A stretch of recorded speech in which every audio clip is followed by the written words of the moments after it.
बिस्मिल्लाहिर्रहमानिर्रहीम। अस्सलाम वालेकुम नाज़रीन, आप यूट्यूब चैनल देख रहे हैं, मैं इमरान खान हूँ। नाज़रीन, दो खबरें हैं, मैं आपके सामने रखूँगा, आपको आइडिया हो जाएगा ये पाकिस्तान एक्चुअली किस निज़ाम को सर्व कर रहा है और किन लोगों के लिए ये मुल्क इस वक्त जन्नत बना हुआ है और किन लोगों के लिए ये मुल्क इस वक्त जहन्नुम बना दिया गया है। पहली खबर मैं आपको बताता हूँ, ये गुजरांवाला से खबर है और इंतहाई अफसोसनाक खबर है। गुजरांवाला के एक रिहायशी जिनका नाम अनवर साहब है, ये अनवर नामी शख्स जो है, इसको बिल आ जाता है बिजली का 3,800 रुपये। अब इसकी कैपेसिटी नहीं है ये बिल अदा करने की। ये शख्स बिल अदा नहीं कर पा रहा था, इसके बाद इतने इजाफी पैसे नहीं थे और ये बहुत थोड़ी सी बिजली इस्तेमाल करने वाला घर है, तो पंखा वंखा चलाते हैं बस, इससे ज़्यादा नहीं है। इनका घर जाके आप देखें तो आपको आइडिया हो जाएगा, बहुत ही गरीब लोग हैं।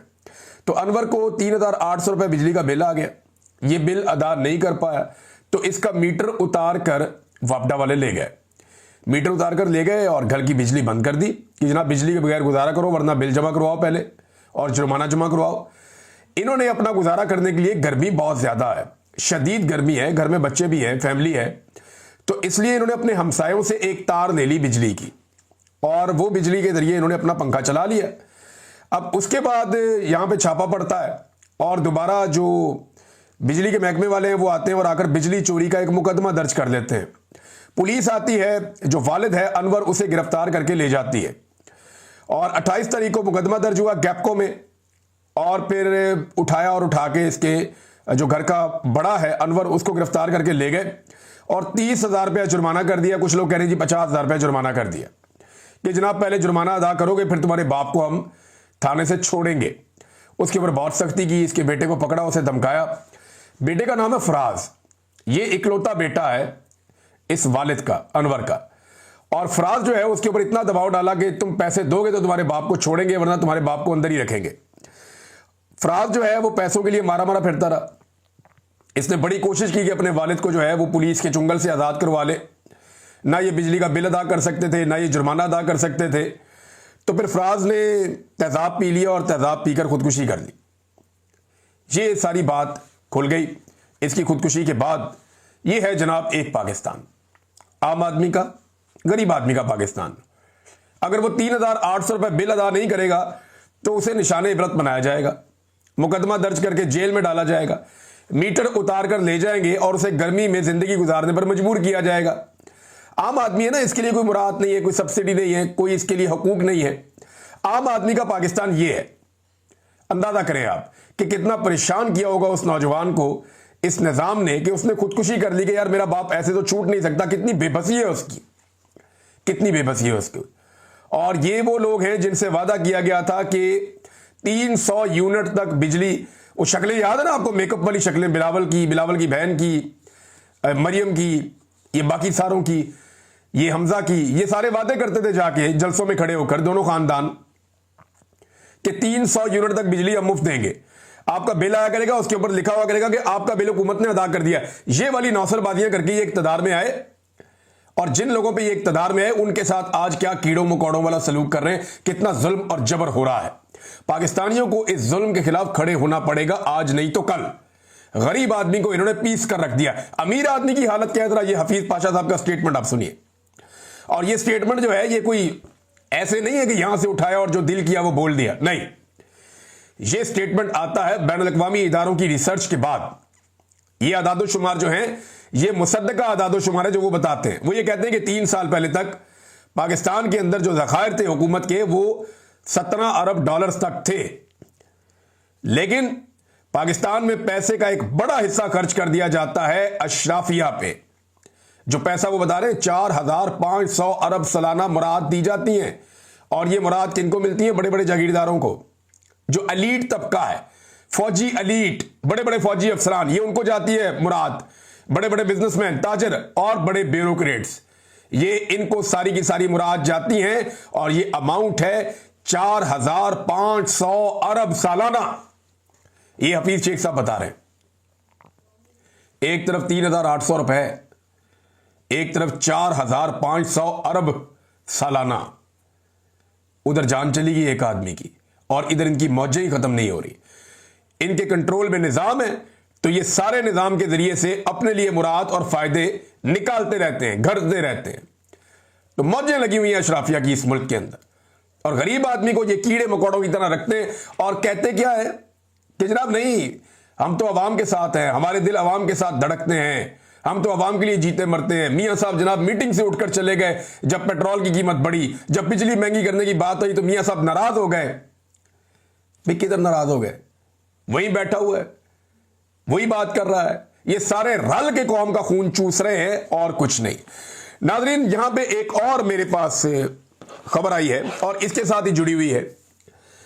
लंडे में जो कपड़े मिलते हैं ना, पाकिस्तान के हर शहर के अंदर ये लंडा बाजार है। बाहर से जो कपड़े लोग इस्तेमाल करके फेंक देते हैं वो सस्ते में मिल जाते हैं और लंडा बाजार के अंदर जो है वो कपड़े मिल जाते हैं। गरीब लोग जाते हैं, बहुत सस्ते वो खरीद लेते हैं। तो लंडे में आने वाला जो माल है उसके ऊपर टैक्स बढ़ा दिया गया। हुकूमत ने कहा गरीब आदमी को कोई चीज सस्ती नहीं मिलेगी, लंडे की मसनूआत के ऊपर टैक्स को बढ़ा दो। बढ़ाने का मकसद पता क्या होता है? दो मकसद होते हैं। एक तो ये यहां से हुकूमत पैसा बनाती है, दूसरा लंडे का माल महंगा होता है तो लोग मजबूरन जो है वो फिर नई चीजें खरीदते हैं और नई चीजें खरीदते हैं तो सनतकारों का, सरमायाकारों का फायदा होता है। तो ये लंडे का माल महंगा कर दिया जो गरीब आदमी खरीदता है। स्पोर्ट्स कार, जो स्पोर्ट्स गाड़ियां हैं ना, कीमती गाड़ियां, बहुत कीमती गाड़ियां जो शशके के लिए अमीर लोगों के बच्चे खरीदते हैं, एलीट क्लास के बच्चे जो स्पोर्ट्स कार्स खरीदते हैं, उनकी ड्यूटी में 40% तक कमी कर दी गई एक खबर के मुताबिक। अब आप अंदाजा करें, यह पाकिस्तान का निजाम चल रहा है कि जो लंडे का कपड़ा गरीब आदमी पहनेगा उसे करो महंगा, जो स्पोर्ट्स कार अमीर आदमी का बच्चा चलाएगा उसे करो सस्ता। यह है जनाब पाकिस्तान के अंदर एक नहीं दो पाकिस्तान की वाज़े मिसाल।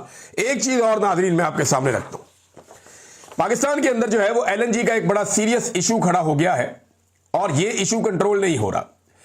इशू ये है कि पाकिस्तान ने जो मुआहदे किए, नवाज शरीफ साहब वगैरह ने, वो महंगी LNG के मुआहदे कर लिए और वो LNG पाकिस्तान कतर से मंगवाता है और वो LNG जो है वो इजाफी अब पाकिस्तान मंगवा रहा है। देखें ना, पाकिस्तान में फैक्ट्रियां बंद हो रही हैं, मिलें बंद हो रही हैं, तो ये गैस कहां इस्तेमाल होगी? अब ये जो इजाफी LNG है ये पाकिस्तान के लिए दर्द सर बन गया है। हुआ ये है कि पाकिस्तान को इंपोर्ट शुदा इजाफी LNG के मसले का सामना है, खपत नहीं है, उसके बाद कतर से खरीदी गई 3 इजाफी LNG शिपमेंट्स इस वक्त मौजूद हैं और इजाफी गैस के मसले का अगर कोई हल पाकिस्तान ने ना निकाला तो जो गैस पैदा करने वाली कंपनियां हैं उन्हें लगभग 38 करोड़ डॉलर्स यानी तकरीबन ये 100 अरब रुपया बनता है, तो 100 अरब रुपए का उन्हें एक साल में नुकसान हो जाएगा, यानी सालाना नुकसान 100 अरब रुपए का है। ये नाजरीन इन्होंने पाकिस्तान के साथ किया है।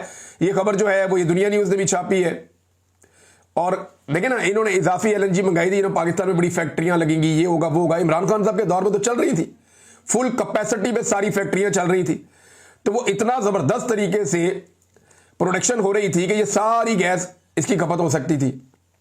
आज क्या है, ज्यादातर फैक्ट्रियां बंद हो गई हैं, मिलें बंद हो गई हैं, गैस का इस्तेमाल नहीं है, आपने पहले से बुक की हुई है, वो गैस आके आपके पास पड़ी हुई है। अब आप उस गैस का क्या करेंगे? क्या करेंगे उस गैस का? आपके पास तो इस्तेमाल ही कोई नहीं है। तो जो कंपनियां हैं उनका पैसा जाया हो रहा है। 100 अरब रुपए सालाना पाकिस्तान को यह टीका लग रहा है सिर्फ इसलिए कि पाकिस्तान में ऐसे नकब्बे, नाअहल और अजीबो गरीब किस्म के नौसरबार इक्तदार में आ गए हैं जिनके आने के बाद से लेकर अब तक किसी किस्म की खैर की खबर पाकिस्तान में नहीं आई। और शौक इनके क्या है, जरा ये देखें, सहाफी अनवर हुसैन साहब हैं, उनकी एक खबर है, ये खबर आप पढ़ें आपको हैरत होती है। वो ये कहते हैं पंजाब में 2705 सरकारी इदारों के नाम मरियम नवाज या नवाज शरीफ के नाम से मंसूब हो चुके हैं। अंदाजा करें आप, 2705। ओ भाई, इतनी तो इन्होंने टोटल हुकूमत नहीं की। यानी अगर आप रोजाना की बुनियाद पे आप देखें, 40 साल से ये खानदान इक़्तिदार में ही आ रहा है, लेकिन आप अंदाजा करें कि 2705। खुद पसंदी की इंतहा चेक करें आप, इनकी बेशर्मी की इंतहा चेक करें आप, ढिटाई की इंतहा चेक करें आप कि अवाम का पैसा लग रहा है, गरीब आदमी का पैसा खर्च हो रहा है और प्रोजेक्ट्स जो है उनके नाम रखे जा रहे हैं बाप बेटी के नाम के ऊपर, और बाप बेटी ने इन प्रोजेक्ट्स के अंदर 1 रुपया नहीं लगाया हुआ। भाई कौम का पैसा लगा हुआ है, इसमें कमीशन ये लोग अलग खा जाते हैं बेशरम, और नाम भी अपना ऊपर लगा देते हैं। जनाब कमीशन तो आपको पता पूरा निजाम खाता ही है, और नाम अपना ऊपर फोटो अपनी चिपका देते हैं हर प्रोजेक्ट के ऊपर।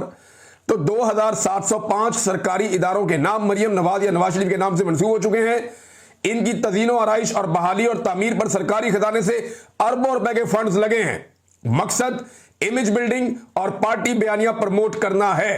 यह सहाफी अनवर हुसैन साहब की खबर है। तो ये जनाब इनकी तरजीहात है और ये सब कुछ उस वक्त हो रहा है जब कराची के अंदर कारोबारी हजरात बैठे सर जोड़ के और वो इस हुकूमत को कह रहे हैं अल्लाह का वास्ता हमारी जान छोड़ दो।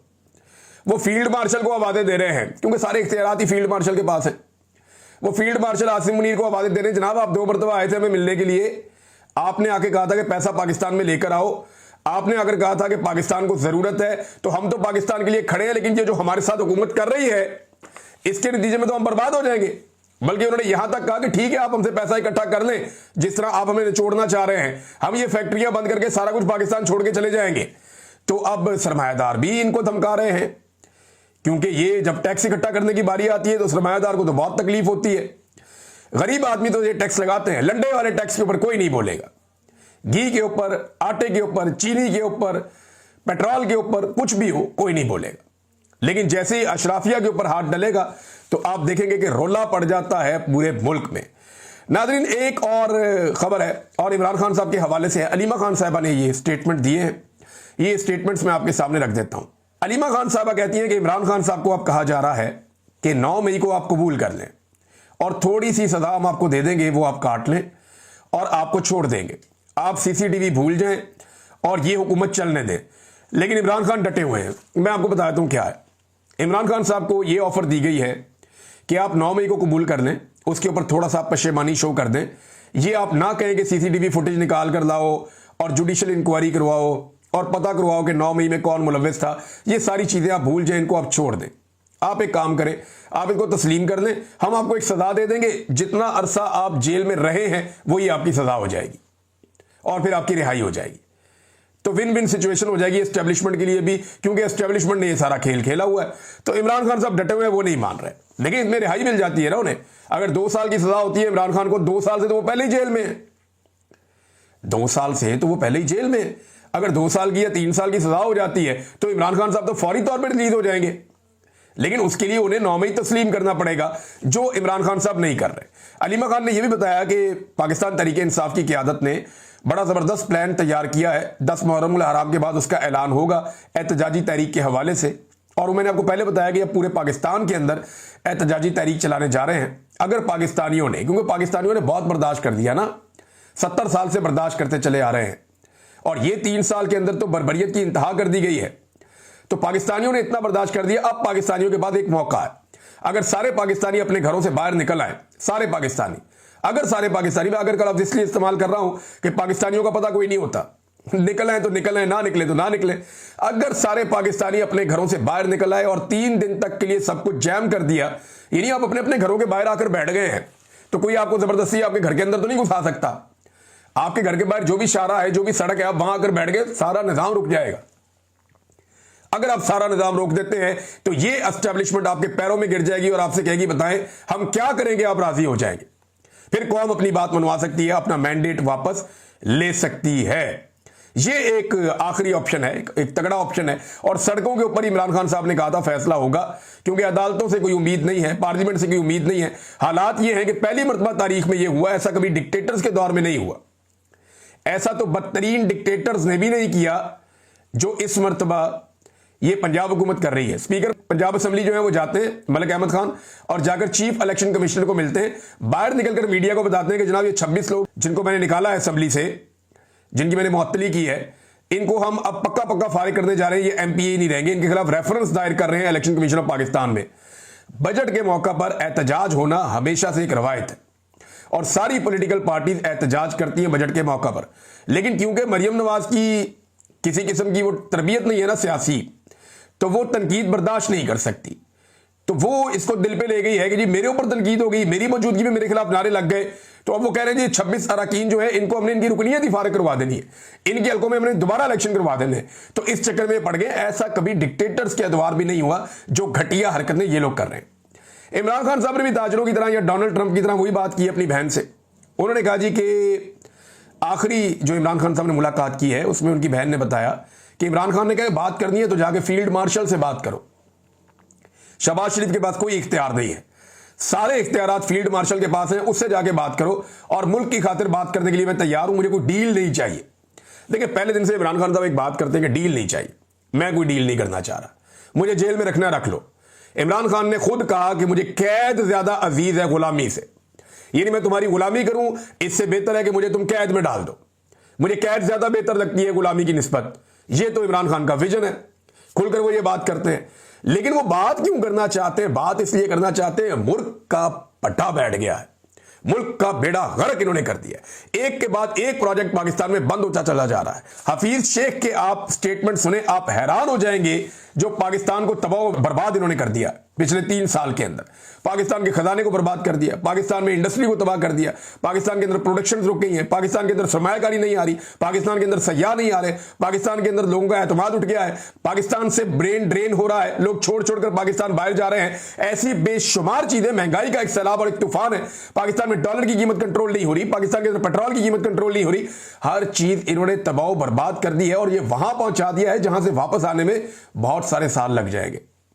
अभी आप कोई बहुत जबरदस्त किस्म का दिमाग भी लाकर बैठा देना, जो पूरा इस मुल्क के साथ मुखलिस हो, वो भी इस मुल्क को अवामी एतमाद के साथ या अवाम की मदद के साथ भी निकालने के लिए जोर लगाएगा ना, तब भी मुझे लगता है 10 साल लग जाएंगे। जहां पे इस मनहूस टोले ने, ये जो लोग आए हो ना, नौसरबाजों का टोला, जहां पे इन लोगों ने मुल्क को पहुंचा दिया, वहां से निकलने में, ऐसे गड़े में इन्होंने फेंक दिए, वहां से निकलने में भी बड़ा लंबा टाइम लगेगा। मेरे मुंह से जरा सख्त लफ्ज निकल जाते हैं नादरीन, मैं आपसे माजरत चाहता हूं। मैंने बहुत सख्त हालात देखे हैं, इस वजह से थोड़े से मेरे मुंह से कभी कभी सख्त लफ्ज निकल जाते हैं, मैं उसके लिए आपसे माजरत चाहता हूं। लेकिन आदमी जिन हालात से गुजरता है, आदमी उसी तरह का होता चला जाता है। बहरहाल इमरान खान साहब कह रहे हैं कि फील्ड मार्शल से बात की जाए, शहबाज शरीफ से बात ना करें, और शहबाज शरीफ से बात ना करने की वजह इमरान खान साहब यही बताते हैं कि उसके पास तो इख्तियारी कोई नहीं है। मैंने आपको बताया ना नादरीन, एक एक करके पाकिस्तान में चीजें बंद हो रही हैं। तो अब आप ये देखें ना, माइक्रोसॉफ्ट, ये भी पाकिस्तान को छोड़कर जा रही है कंपनी, बहुत बड़ी कंपनी है माइक्रोसॉफ्ट, हम सारे इस कंपनी को जानते हैं।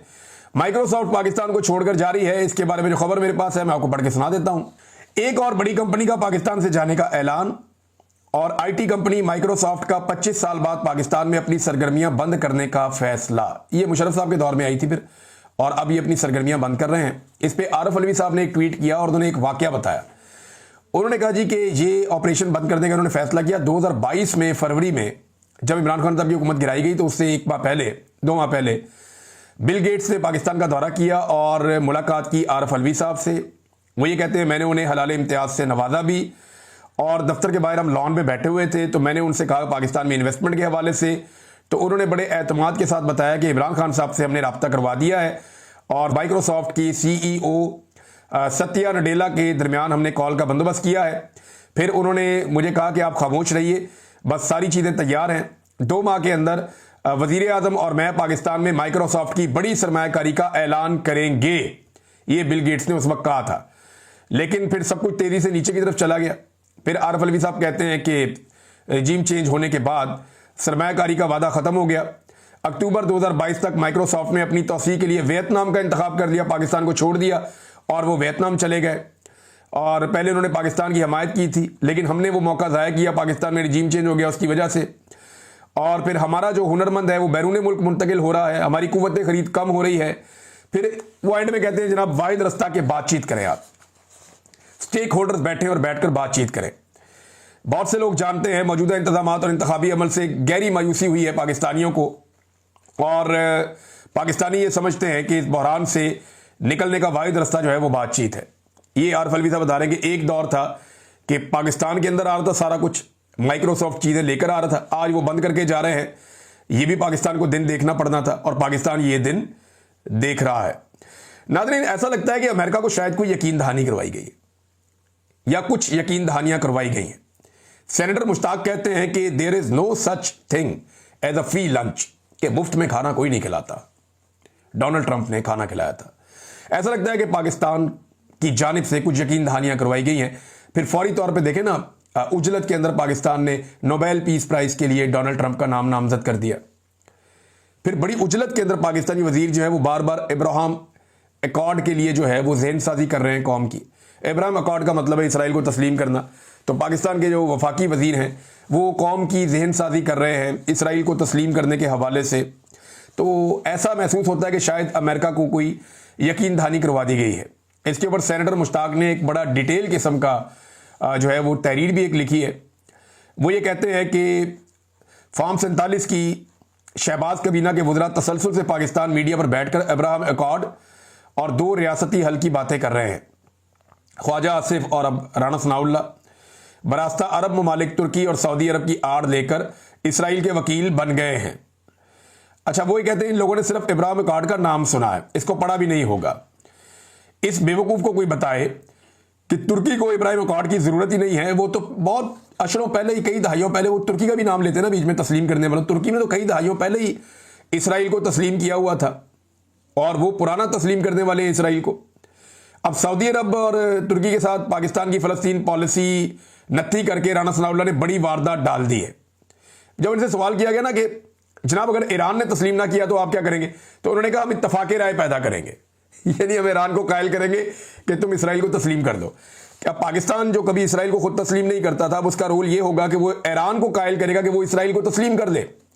हैरत होती है मुझे, इतनी तेज़ी से बदलता है रंग आसमां कैसे कैसे हम होता हुआ देख रहे हैं। ये हमने सोचा नहीं था ये चीज़ें इतनी तेज़ी से होंगी। जनरल बाजवा की एस्टेब्लिशमेंट की ख्वाहिश इतनी तेज़ी से आगे बढ़ेगी, अंदाज़ा नहीं था। आजकल मौलवियों के साथ बहुत टाइम गुजार रहे हैं एस्टेब्लिशमेंट के लोग। मोहसिन नकवी भी मौलवियों में जाके बैठ गए और अक्सर मौलवी आप देखते हैं कि एस्टेब्लिशमेंट के आसपास दिखाई देते हैं। तो मौलवियों को राम किया जा रहा है इन केस के अगर कोई फैसला लेना पड़े इब्राहिम अकॉर्ड के ऊपर या इसराइल को तस्लीम करने वाली पॉलिसी आए तो कोई मुश्किलात पैदा ना हो। नाज़रीन, खदीजा शाह ने एक कैंप लगाया है, खराज तहसीन की मुस्तहिक है ये खातून। इन्होंने बड़ी तकलीफ बर्दाश्त की, इसके बावजूद ये जितने भी पिसे हुए तबकात हैं या कमज़ोर कैदी हैं जिनको जेलों में डाला गया है उनके और उनकी फैमिलीज़ के लिए बहुत काम कर रही। अभी इन्होंने एक कैंप लगाया जेल के बाहर जहाँ पे लोग ट्रायल के लिए आते हैं और उसमें स्क्रीनिंग कर रही हैं, तमाम टेस्ट लिए जा रहे हैं। जितने भी कैदी 9 मई के हवाले से या उसके बाद के हवाले से गिरफ्तार होते हैं पाकिस्तान तहरीक इंसाफ के, उन्हें चेक किया जा रहा है कि उनके अंदर कौन सी बीमारियां मौजूद हैं, क्योंकि गंदा पानी पीने की वजह से बहुत सारे लोग बीमार हुए हैं और बहुत सारे लोगों की हलाकत भी हुई है। इस पर इंक्वायरी की डिमांड पाकिस्तान तहरीक इंसाफ की जानिब से की जा रही है। इंक्वायरी तो खैर क्या होगी, 26 नवंबर की अभी तक नहीं हो सकी, 9 मई की नहीं हो सकी, तो इसकी क्या होगी। लेकिन कम से कम इन गरीब मरीज़ों को चेक किया जाना चाहिए कि अगर इनके जिस्म में कोई जरासीम है या कोई प्रॉब्लम है या कोई इनको इलाज की ज़रूरत है तो इनको इलाज करवाया जाए। अब तक के लिए इतना ही, अपना ख्याल रखिएगा, अपने इस चैनल का भी। अल्लाह हाफ़िज़।